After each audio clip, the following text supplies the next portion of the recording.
Hello Twist Village here, and welcome to the 11th stage of the MLC Giro d'Italia. Today is the stage you have to be in the breakaway, because this final mountain is so steep and it goes straight down. I think the GC contenders will be scared and they won't want to pace. Who knows, but I am counting on a breakaway victory, so it's all about getting in the breakaway. So I predict a 15 to 16 man breakaway, and we'll be seeing Toswell Flandern try to neutralize it and keep a leash on it, but it will be tough. Today's stage will be fast paced and the wind is tough in today's stage. The wind is 40, so watch out for it. Some things can happen today. People can get behind. Echelons can happen. Everything is gonna happen in this stage. It's gonna be chaotic, guys. Get ready.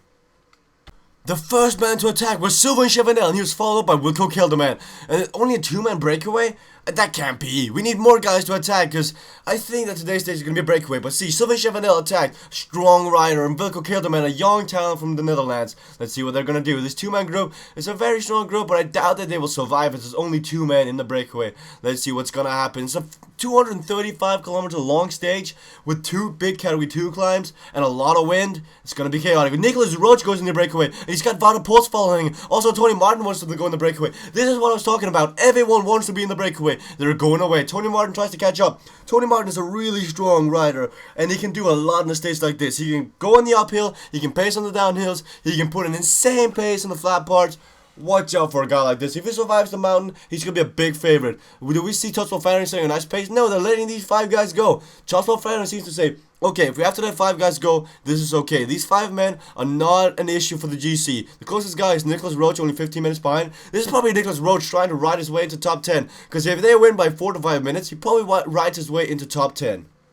This five-man group is at the top of the first Category 2 of today's stage. I think Wout Poels will go for these mountain classification points, just because his teammate Phil Gilbert is also going for him. I think he'll just use some effort and try to go for him. Maybe they want it all and just go for today's stage. We'll see what's gonna happen. 2 kilometers to go. We'll probably see an attack pretty soon if anyone are going for it. If nobody's going for it, we probably won't see a single attack. There's only 5 points to go for, and it doesn't seem like a single guy wants to go for these points. So the mountain classification is either going to be one of the big guns, or we're going to see Peter Kenyuk and Phil Gilbert try to go for it. That is what it's looking like, because these guys are just cruising to the top, working together, thinking more about the stage victory than the points or the mountain classification. And I understand that to an extent, but it's nice to get some TV time. It looks like Chavanel is just going to be the first guy to cross this line, just to show that I am in charge. I'm gonna make this group do whatever I say, and according to him, they're following him.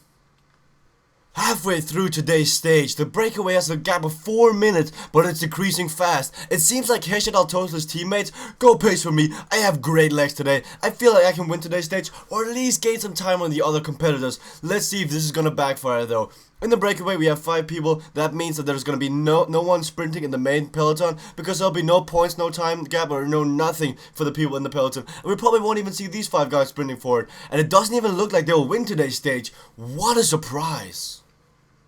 As usual, we have our attacks early on. Mikhail Kwiatkowski is giving it a go, and Koisigor and Hinao are trying to attack as well. Simon Gerrans is also giving it a go today with Roman Bardet, so we're going to have a 5-man group again going away. This seems to be the theme of every single mountain stage. We have a main group going away in the beginning of the stage, the breakaway. Then we have a favorite group going later on, trying to give it a shot, who can't really survive when the big guns try to accelerate, and they go early hoping to survive. And it's been working out before when you want a teammate to survive. But these guys, who are the main guys for some of the teams, are having trouble surviving. Mikhail Kwiatkowski, though, a big disappointment so far of this MLC, trying to do his best to make up for that, trying to gain time. He lost a lot of time on that Echelon stage, and so far in these mountain stages, he's been nowhere. And with 65 kilometers to go, he's giving it a shot. And with the wind being 46, I don't think the peloton really wants to set the pace that high, because cracks will appear. Unless you're not Hesjedal, cracks will appear, because you have to stay in the front now. 46, and on the downhill, it's going to be crazy. Gaps will appear. Be ready for an exciting sprint finish. Today might just be that stage where it works attacking early. Kwiatkowski is caught up to the front group at the foot of the Category 2. Who will survive this mountain? That's the big question. I doubt Tony Martin and Chavanel will survive it. We'll probably see Roach, Kelderman, Poels, and Kwiatkowski surviving it. This group is trying to get up there. He's now setting a high pace. They need to catch up to the front group before the start of this mountain. Otherwise, they'll have a tough time accelerating up this mountain. They'll almost have to go for their own chances. Let's see. They're actually getting a good gap on them now. They're trying to decrease the gap. And they can see them. They can see them. They're right up there. And they only got 30 seconds up to them now. Sylvain Chavanel sets the pace up this mountain. In the peloton, though, we see the big Toswell Flandern train going. But Phil Gilbert Gilbert attack. Philip Gilbert is going. He wants to catch up to the guys in the front. He has got Vada Pols in the front who can help him if he catches up. He did this on an early stage, but Hesjedal is already going. Hesjedal has told his teammate that he's got great legs, and he is going. Valverde is not reacting. Mollema is not reacting. Where's Valverde? Where is Valverde sitting down here? He's hoping for the other teams to react. Right now, the Maglia Rosa is driving away. He's got a 15-second gap. Hesjedal tries to get away. They actually got a 1-minute gap. They got a 1-minute gap down here. Hesjedal is trying to win the Giro d'Italia right here. A 1-minute gap down to the penalty. He's setting high pace. The other guys don't want to pace for him though because they know he's got the Maglia Rosa. Phil Gilbert is going in the front. We have a 10-man group in the front now.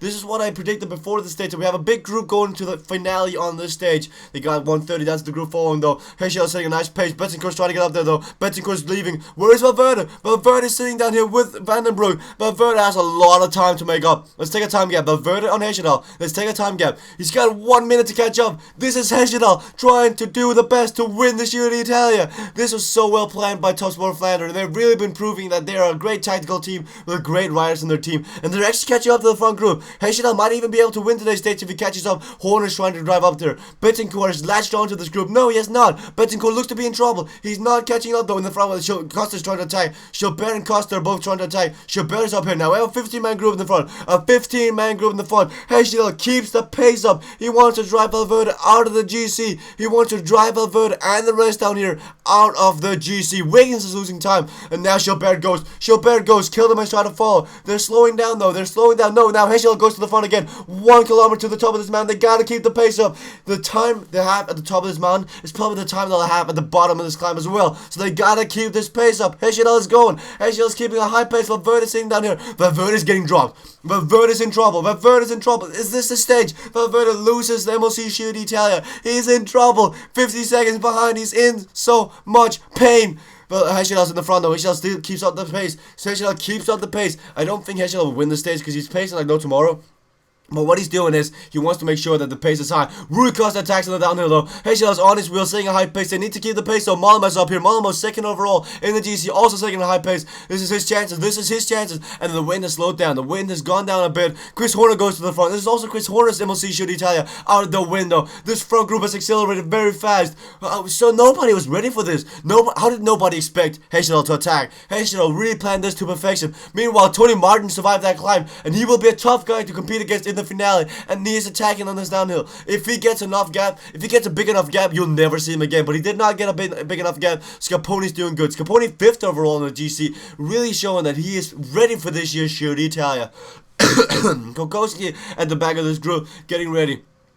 Croatia is also in this group. If it comes down to a mass sprint finish, we'll probably see a guy like Simon Gerrans looking really good. Phil Gilbert is also looking really good. He's even got a teammate out here to lead him out. In this follow group, we got Perrault trying to pace up there though. Valverde is getting a free ride. Why is Valverde not going? Tony Martin at the front is trying to attack again. Phil Gilbert is ready for it. Betancourt is also going. No one is reacting. No one. Oh, now Hesjedal's reacting. Now Hesjedal's reacting. 13 kilometers to go. The other group is 1 minute behind. This 16-man group is really driving away, keeping a high pace. Guys like Costa could also sprint in the finish now, but I gotta say, Gilbert or Gerrans looking to the two big favorites today. Who is it gonna be? Hesjedal keeps up the pace, so he keeps up the pace. He does not want this group to slow down.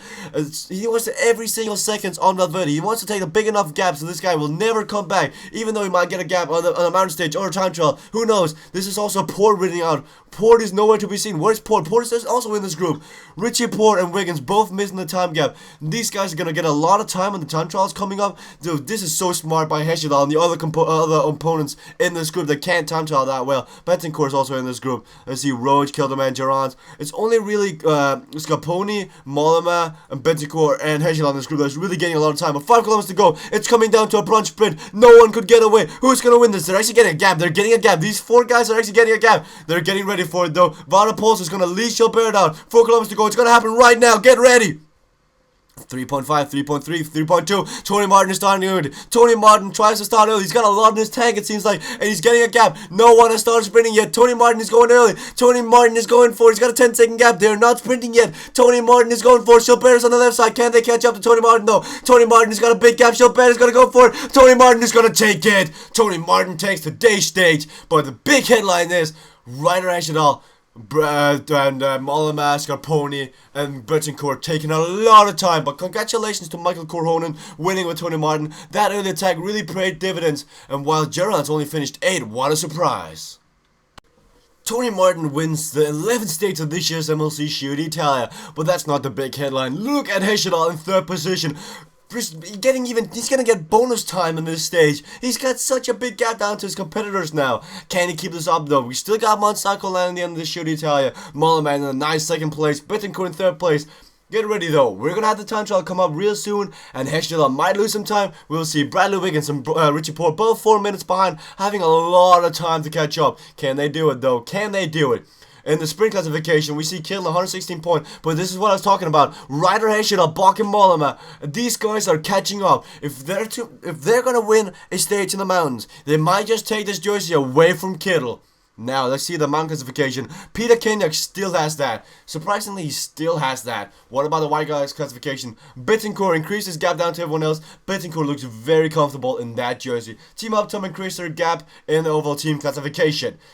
Thank you guys for watching this stage of the MLC Giro d'Italia. Please leave a like, please leave a comment. Tell me what you thought about your team's performance in this stage. We see that Valverde and these guys lost approximately 118 in today's stage.